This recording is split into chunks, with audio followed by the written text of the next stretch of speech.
Title दिन ही खराब है। चाहे कुछ भी हो, सारा ब्लेम किस्मत पर ही डाल देना आदत थी इस प्रीति की। वैसे तो बड़ी तेज थी, पर जब भी काम की बात आती तो इसकी सिमरती की शक्ति ज़रा कमज़ोर हो जाया करती थी। यानी कि अपनी सास की दी हुई जिम्मेदारियों को सिमरती ऐसे भूल जाया करती थी जैसे उधार लेने के बाद एक डेबिटर क्रेडिटर को भूल जाता है। थक गई। ये बुढ़िया भी ना बड़ी खराब चीज है। अरे बड़ी मेहनत से अचार बनाया है मैंने। तेरे पापा जी और वरुण कितने दिन से कह रहे थे कि चने का अचार दोनों बाप बेटों को बड़ा पसंद है। इसी से पसीने से भीगी हुई है। अरे बड़ी इसे छत पर सुखाने गई थी। बड़े दिन बाद आज अच्छी धूप निकली है, वरना बार बार अचार बनाना रह जाता है। अब बाहर के अचार में ना वो मजा नहीं आता। बहू एक काम करना बहू, मैं जरा आराम करने जा रही हूँ।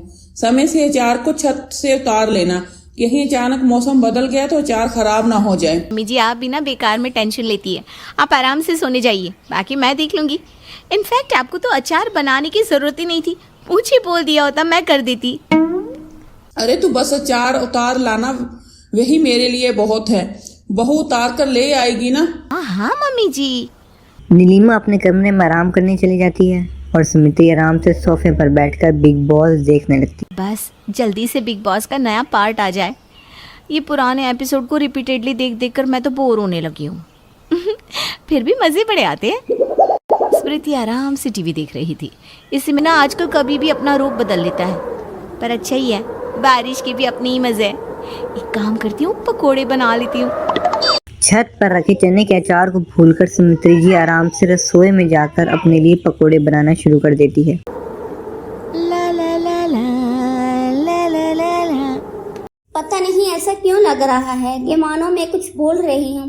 ओहो, याद आया, आज एक नया सीरियल शुरू होने वाला है। अच्छा हुआ वक्त पर याद आ गया।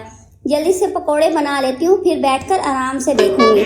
बिजली की करसनी की आवाज सुनकर नीलिमा अपने कमरे से उठकर बाहर आती है। इसी बात का डर था मुझे, कभी भी अचानक बारिश शुरू हो जाती है। तू ना अचार को एक डिब्बे में भर कर रख दे बेटा।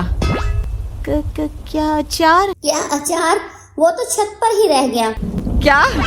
कितनी बार कहा था मैंने कि आज से अचार को छत से उतार कर ले आना। ये सब ना इन पकोड़ों के कारण हुआ है मम्मी जी। ना पकोड़े बनाने जाती और ना ही छत पर अचार रहता। ये भूल जाती। आज ना जाने किसका मुंह देख कर उठी थी। मुझे तो याद ही था कि छत पर अचार लेने जाना है, पर आज सुबह से ना सब कुछ उल्टा ही हो रहा है। आज का दिन ही खराब है। रात के वक्त वरुण और कमलेश काम से घर वापस लौटते हैं। अरे सुमित्री, मैंने तुझे कहा था ना मेरा पासवर्ड अपडेट करने का, करवा दिया ना तुमने? बोल तो नहीं गई? Passbook update? अरे आज का ना दिन ही खराब है, कहाँ से करवाऊं अपडेट? पनौती लगी हुई है। आज के दिन जो काम देखो खराब ही हो रहा है।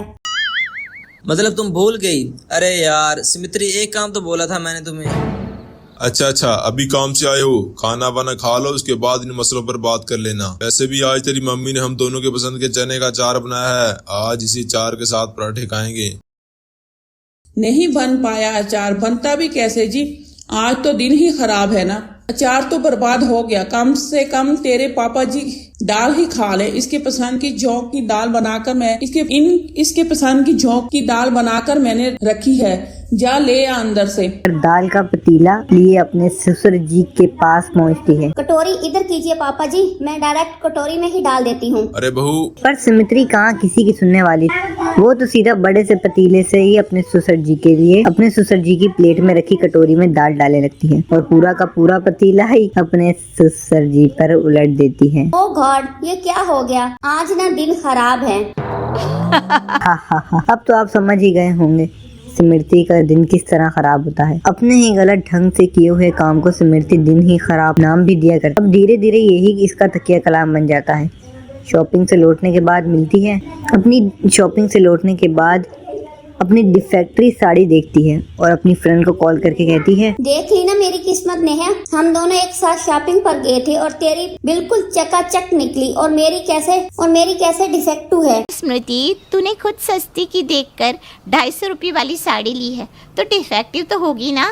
अरे रहने दे यार, तू नहीं समझेगी, मेरा तो दिन ही खराब है। अपनी बहू के कमरे के बाहर खड़ी नीलिमा ये सब सुन लेती है। अपनी बहू की इस तकिया कलाम से अब नीलिमा बड़ी परेशान हो चुकी थी।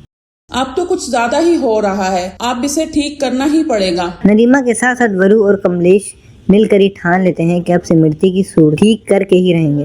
और अपने इसी प्लान को सक्सेसफुल बनाने के लिए नीलिमा अपनी बहू के पास जाकर कहती है, बहू पूजा का सीजन आने वाला है, गहने बड़े सस्ते मिल रहे हैं।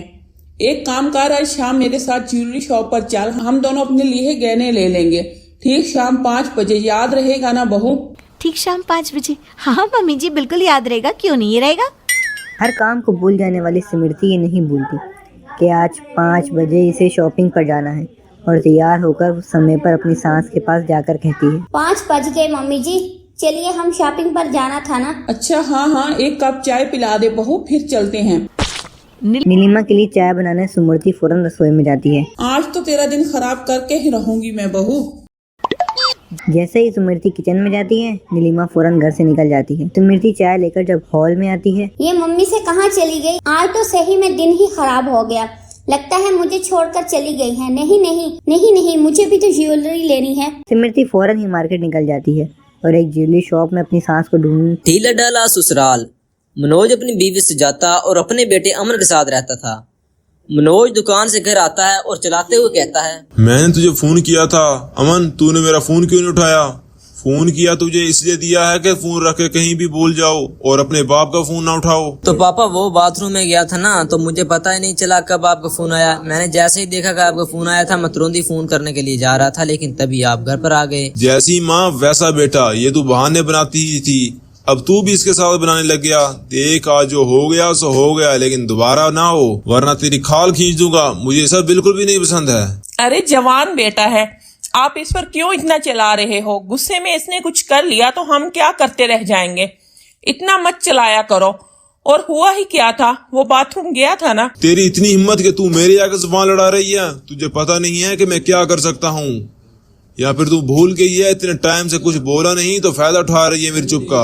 मैं तो बस अपने बेटे के लिए बोल रही हूँ, आप मेरी बातों का बुरा मत मानिए। अब तुम लोग मुझे बताओगे कि मुझे किस बात का बुरा मानना है और किस बात का नहीं? तुम लोग मेरी बात कान खोल कर सुन लो। जिसने अपनी मर्जी चलानी है ना, इसकी खाल खींच लूंगा। और ये बात तुम अच्छे से जानते हो कि मैं क्या कर सकता हूँ। कुछ दिनों के बाद मैंने अमन की शादी के लिए एक लड़की देख ली है। सारी बातें हो गई हैं। शादी के लिए कुछ दिनों बाद ही हम इन घर पर रोके के लिए जाएंगे और रोके के कुछ दिनों बाद इनकी शादी भी करवा देंगे। और मुझे इस बात पर कोई सवाल जवाब नहीं चाहिए। मेरी हाँ में हाँ मिलाना है तुम दोनों को, ठीक है? मनोज इतना बोलकर अपने कमरे में चला जाता है। मनोज की बात सुजाता और अमन को मजबूरन माननी पड़ती है। कुछ दिनों बाद मनोज को कहे अनुसार होता है, वो सब रोके के लिए जाते हैं। रोके के कुछ दिनों बाद अमन की नीलम नामी लड़की से शादी भी हो जाती है। नीलम शादी की बात घर आती है और घर को संभालने लगती है। एक दिन जब वो सबके लिए कड़ी बना रही थी तो कड़ी देखकर मनोज चलाता है, क्या कह रही हो? घर में कड़ी किससे पूछ कर बनाई? तुझे पता नहीं है कि मैं कड़ी नहीं खाता? सुसर जी, आप कैसी बातें कर रहे हैं? अगर मुझे पता होता तो मैं नहीं बनाती, पर आपको नहीं खानी तो इसका ये मतलब थोड़ी ना है कि हम भी ना खाएं। आप बता दीजिए, आपको जो खाना है मैं वो बना दूंगी। मुझसे बदतमीजी नहीं। जो चीज मुझे पसंद नहीं है वो घर में बनना तो दूर आनी भी नहीं चाहिए, क्योंकि इस घर का मालिक मैं हूँ। इस घर में जो पैसे आते हैं ना, वो मैं लेकर आता हूँ। माफ कीजिएगा पापा जी, आप जिस दुकान की बात कर रहे हैं ना, यहाँ से पैसे आते हैं। इस दुकान पर मेरे पति भी काम करने जाते हैं, तो आप ये मत भूलिए कि आप पैसे लेकर आते हैं। आप और आपका बेटा दोनों बराबर के पैसे लेकर आते हैं। कहीं ना कहीं आपका बेटा ही आपसे ज्यादा पैसे लेकर आता है। और वो दुकान क्या तेरे बाप ने दहेज में दी थी? वो दुकान भी मेरी है, मैंने ही इस दुकान को खोला है। अगर मैं नहीं खोलता तो तेरा पति नल्ला इधर उधर घूमता रहता। इसलिए घर में जो भी बनेगा, जो भी आएगा, सब मेरी मर्जी का होगा। किसी को अपना दिमाग चलाने की कोई जरूरत नहीं है। अपने ससुर का बर्ताव देखकर नेहा को बहुत ज्यादा अजीब लगता है, लेकिन वो उस समय में कुछ नहीं कहती और काम करने लग जाती है। कुछ दिनों बाद अमन से हिसाब में गड़बड़ी हो जाती है और उस बात का जब मनोज को पता लगता है तो वो बहुत ज्यादा गुस्से करने लगता है। नालायक, तुझसे काम ढंग से नहीं होता। तुझसे हिसाब किताब संभाला नहीं जा रहा। हमने तुझे पढ़ाया लिखा इसलिए कि तू हमारा नुकसान करे और हमारे काम में घाटा करवा दे। पापा मैं सब सही कह रहा था, लेकिन पता नहीं कहाँ से नाच का गुट्ठा इधर उधर हो गया। मुझे इस बारे में कुछ पता नहीं है। अगर मुझे पता होता तो मैं ऐसा क्यों कर पाता। तू बहाने बनाकर मुंह से बच नहीं जाएगा। ये जो तूने किया है ना, इसकी सजा तुझे जरूर मिलेगी। और जब तक सजा नहीं मिलेगी तब तक तुझे अक्ल भी नहीं आएगी। मेरी इतनी मेहनत से खोली हुई दुकान पर तू पानी फेरना चाहता है? रुक, आज तुझे मैं सबक सिखाता ही हूँ। इतना बोलकर मनोज अपनी बैट निकालता है और जैसे ही अमन को मारने के लिए आगे बढ़ता है तभी वहाँ नीलम आ जाती है।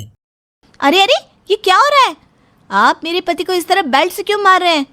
तेरा पति इतना निकम्मा है, ऐसे एक काम नहीं होता। हिसाब में गड़बड़ी कर दिया, पूरे 25 पैसे का नुकसान करवा दिया। अब 25 पैसे कहाँ से लाऊंगा मैं? क्या 25 पैसे? आप बस 25 पैसे के लिए मेरे पति को बेल्ट से मारे हो।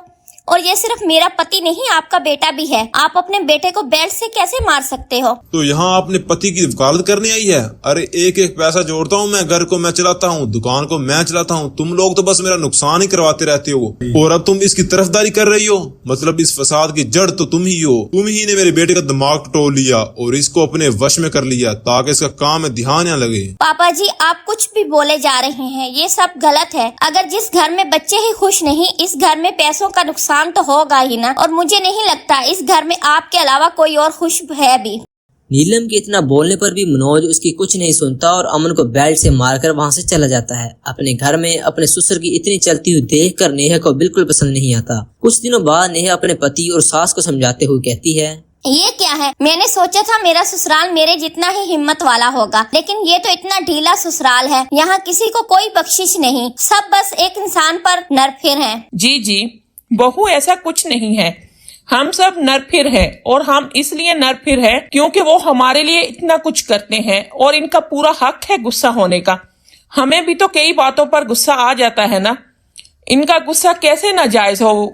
वो जो कर रहे हैं हमारे भले के लिए तो कर रहे हैं। अच्छा, आप लोगों को अगर गुस्सा आता है तो आप लोग कभी बेल्ट से क्यों नहीं मारते? कभी इन्हें मारा है तो इन्हें पता चलता ना कि अपना गुस्सा उतारने के लिए बेल्ट से मारना सही है या गलत। नीलम तुम कुछ ज्यादा ही सोच रही हो, ऐसा कुछ भी नहीं है। तुम इन सब में मत पड़ो ना। हाँ बिल्कुल, मैं इसमें पड़ी नहीं रह सकती क्योंकि मेरा पति तो बिल्कुल हिम्मत वाला नहीं है। जो अपने लिए स्टैंड नहीं ले सकता वो अपनी बीवी के लिए क्या लेगा? मैंने नहीं सोचा था कि मेरा ससुराल इतना ढीला निकलेगा, जो अपने लिए बोलने से पहले भी इतना सोचे। अरे मेरे लिए ना सही, लेकिन आप लोगों को अपने लिए तो लड़ना चाहिए ना। आप सबको पता है ना ससुर बहुत गलत कर रहे हैं, लेकिन किसी की मजाल नहीं कि कोई इनको कुछ कह दे। नीलम इतना बोलकर वहां से चली जाती है। नीलम की बातें अमन और सुजाता दोनों के दिमाग में घूमती रहती है, क्योंकि कहीं न कहीं नीलम की बातें सही तो थी। वो दोनों भी इसलिए शर्म से सर नीचे झुका लेते हैं। कुछ दिनों बाद दाल बच जाती है और सुजाता इस दाल को बाहर रोड पर फेंक रही होती है। तो दाल को रोड पर फेंकते हुए मनोज का दोस्त देख लेता है। वो सारी बातें मनोज को जाकर बताता है। मनोज गुस्से से दुम दमाते हुए घर आता है और सीधा सुजाता को थप्पड़ मारता है। तुम्हारी हिम्मत कैसे हुई दाल फेंकने की? मैं यहाँ दुकान पर दिन भर खटा रहता हूँ और तुम होकर दाल फेंक रही हो। पैसा क्या तुम्हारे बाप ला के देता है मुझे? ये दाल खराब हो गई थी ना, इसलिए इसे फेंकना पड़ा। खराब दाल घर में कौन खाता? तुम्हें पता है कि घर में बस 4 ही लोग हैं खाने वाले, तो इतनी ज्यादा दाल बनाने की क्या जरूरत थी? कम बनाती, फेंकनी नहीं पड़ती। ये दाल आपके हिस्से की बची थी। आपने कहा था ना आप खाना खाओगे, लेकिन घर आकर आपने खाना नहीं खाया तो वो दाल बच गई और वो बाद में खराब हो गई, इसलिए मुझे इसे फेंकना पड़ा। तो तुम्हारे कहने का ये मतलब है कि वो दाल मेरी वजह से खराब हुई है? मतलब घर में जो नुकसान हो रहा है वो मेरी वजह से हो रहा है, ये कहना चाह रही हो ना तुम? नहीं, ऐसा कुछ नहीं कहना चाह रही हूँ। मैं बस आपकी बात का जवाब दे रही हूँ कि दाल हमारी वजह से नहीं बची, बल्कि आपने नहीं खाई थी। तुम दोनों माँ बेटे को कुछ ज्यादा ही चर्बी आ गई है ना। हाँ, घर में बहू क्या आ गई, तुम दोनों को तो पर निकल गए। तुम दोनों भूल गए होगे मैं क्या हूँ। कोई बात नहीं, आज मैं तुम दोनों को याद दिला ही देता हूँ अच्छे से कि मैं हूँ क्या। मनोज सुजाता पर हाथ उठाने जा रही थी कि तभी अमन वहां आ जाता है और अपने पिता का हाथ उठाते हुए रोक लेता है और अपने पिता का हाथ उठते हुए रोक लेता है। बस पापा, बहुत हो गया। हम लोग बस आपकी इज्जत करते हैं इसलिए कुछ बोलते नहीं, लेकिन आपने हमारी चुप का अपने फायदे के लिए इस्तेमाल करना शुरू कर दिया। देख रहे हो तुम्हारा बेटा कैसे मुझे जवाब दे रहा है। जवाब देने पर मजबूर भी तो आपने ही किया है ना। आपको हम लोगों की कोई कदर नहीं, बस हमेशा मैं ही करते रहते हुए। पापा, मैं आपकी बहुत इज्जत करता हूँ, इसलिए अब तक मैं चुप हूँ, लेकिन अब आपने हद पार कर दिया है। मैं बड़ा हो गया हूँ। माँ आपकी धर्म पत्नी है और आप हम दोनों की इज्जत ही नहीं करते, यहाँ तक कि आप अपनी बहू की भी इज्जत नहीं करते, और आप जानते हैं हम आपकी इज्जत करें। बस पापा, अब इससे ज्यादा कुछ नहीं हो पाएगा। अगर आज के बाद माँ या मुझ पर आपने हाथ उठाया तो अच्छा नहीं होगा। अपनी बीवी और बेटे से सवाल सुनकर मनोज का मुंह बंद हो जाता है और वो चुपचाप वापस अपनी दुकान पर चला जाता है, जिसके बाद मनोज कभी भी अपनी बीवी और बेटे से ऊंची आवाज में बात नहीं करता।